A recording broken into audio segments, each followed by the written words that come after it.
తెలుగు రాష్ట్రాలను పొగమంచు దట్టంగా కమ్మేసింది. దృశ్య నాణ్యత పూర్తిగా తగ్గిపోయింది. జాతీయ రహదారిలో ఎదురుగా వచ్చే వాహనాలు కనిపించట్లేదు. విజయవాడలో పొగమంచుతో విమానాల రాకపోకలు ఆలస్యమవుతున్నాయి.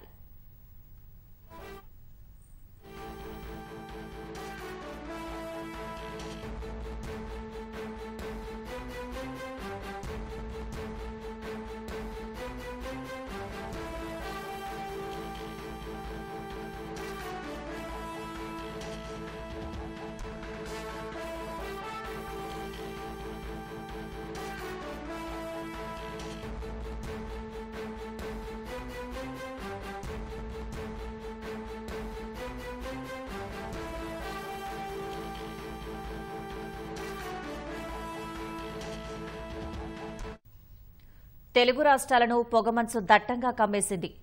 దృశ్య నాణ్యత పూర్తిగా తగ్గిపోయింది. జాతీయ రహదారిలో ఎదురుగా వచ్చే వాహనాలు కనిపించట్లేదు. విజయవాడలో పొగమంచుతో విమానాల రాకపోకలు ఆలస్యమవుతున్నాయి. మరింత సమాచారం మా ప్రతినిధి శివరామకృష్ణ అందిస్తారు. శివరామకృష్ణ, చెప్పండి, పొగమంచు ప్రభావం తెలుగు రాష్ట్రాలపై ఎలా ఉంది?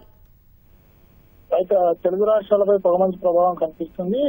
వాతావరణంలో వచ్చిన మార్పుల దృష్ట్యా రానున్న 4 రోజుల పాటు ఈ పొగమంచు ప్రభావం కనిపించనుందని ఇప్పటికే వాతావరణ శాఖ అధికారులు అయితే స్పష్టం చేశారు. ఇది చూడవచ్చు, నల్గొండ జిల్లాలో చూసినట్టయితే జాతీయ రహదారి పైన దట్టంగా పొగమంచు.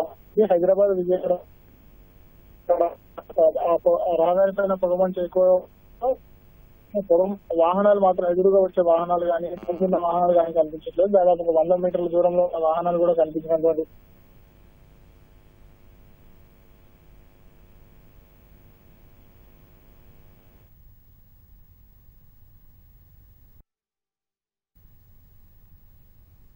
ధన్యవాదాలు శివరామకృష్ణ.